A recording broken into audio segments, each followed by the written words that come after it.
In this video, I just want to go over some metadata tools that exist in QGIS. So I've got some points up on the screen, some dots. I've done a unique classification based on the type of navigation aid that it is. That's what these dots are. Some of them are buoys, some of them are lights, and that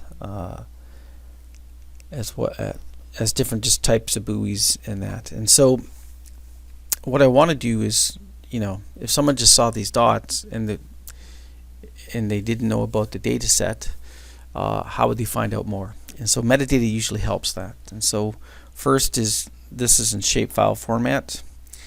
And so metadata I wouldn't say is built in, but you can have companion files that get picked up by other systems. So we're going to use a feature, like I said, in QGIS to actually capture the metadata. And so once you have the points like loaded, you can right click and go properties on the layer. So you have to get them loaded as a layer, and then you can right click and go properties. Now this tool remembered where I was last time. Usually when you come in, you're on information, and so you can metadata or use the search facility up here to find it and that. And so wherever you can, it's hard to get this stuff filled in, so wherever you can, if the system can fill some stuff in for you, you got to go for it. So I'm going to say set from layer. This is part of the spatial warehouse, and that title would be marine navigation aids. And so I'm just going to grab that from my Notepad++ window. Now there's lots of what type of thing is this? And so we'll go data set. We could try to find maybe something better in that, but we'll go for that. These are some built-in types, so I'll take data set, which is fine right now.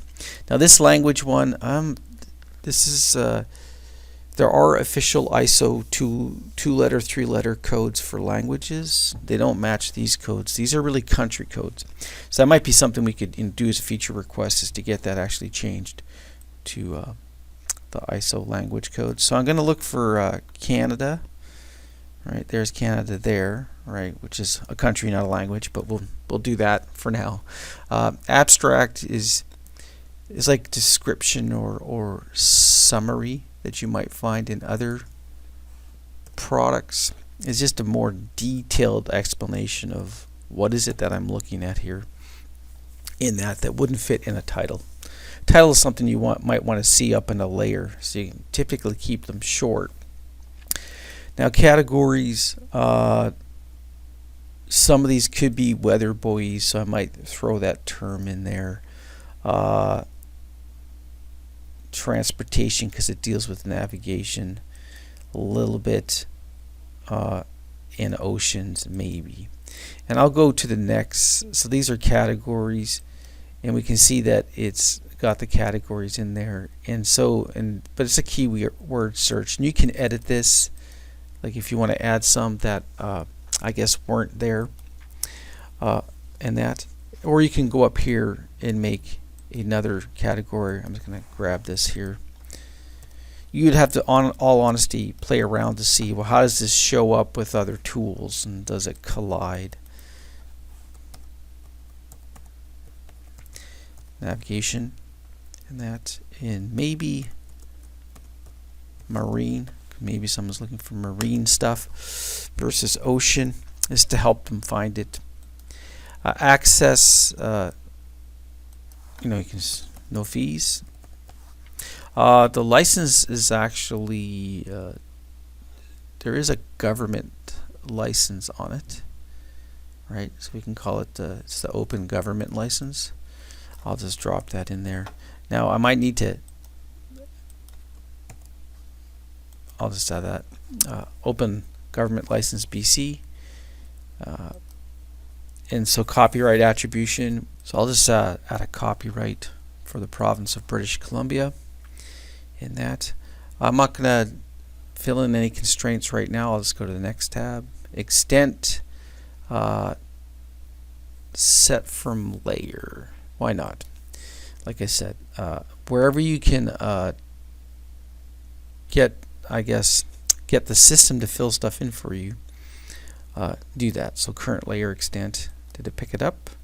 We'll have to see. 3005, that looks good. Calculate from layer. Oh, which one? Nav aids, it's important. And that sort of thing. So that looks good so far. The Zs I actually don't know. It's going to be sea level for these ones, so we can leave them at 0 for now and just go to the next tab. So you can fill this in if someone wanted to contact me.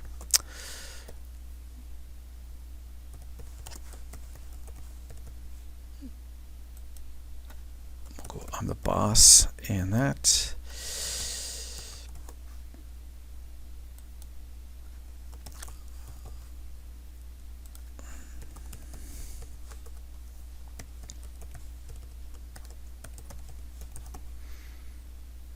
Looks okay. We'll leave that. Address. I won't do address, but you can fill it in if someone needs to contact you. I just want to keep the video short, but you just keep can apply this along the way in that. Any links to the data set in that. So I wonder if it would be worth it to actually put a link into the BCIT. Well, no.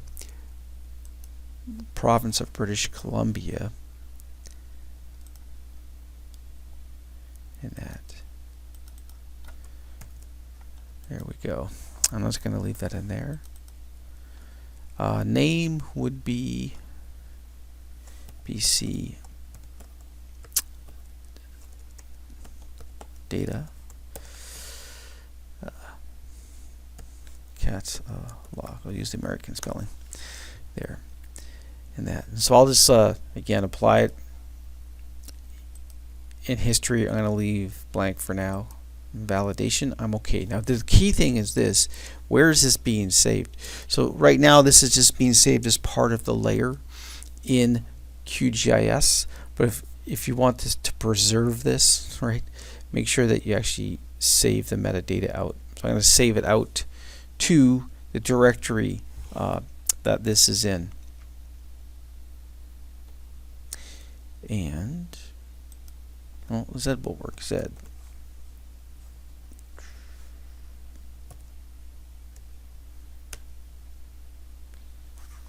So there's my spatial warehouse. I'll just keep drilling down. BC, yes. Marine, yes. Nav aids, and that. And I will just call it. I'll try to use the same name as the shapefile. Nav. Singular aids, yes. Nav aids, and that. And then that file will be saved to disk, because then you can also go and load it later if it ever gets lost. So it's a QMD, so Q for QGIS, MD for metadata file, and that. And I'll just go OK here. So that's just a short video on how to use the QGIS. And it's really important that you're hitting apply so it's being saved, and that you save it out as a file as well. That's all for now.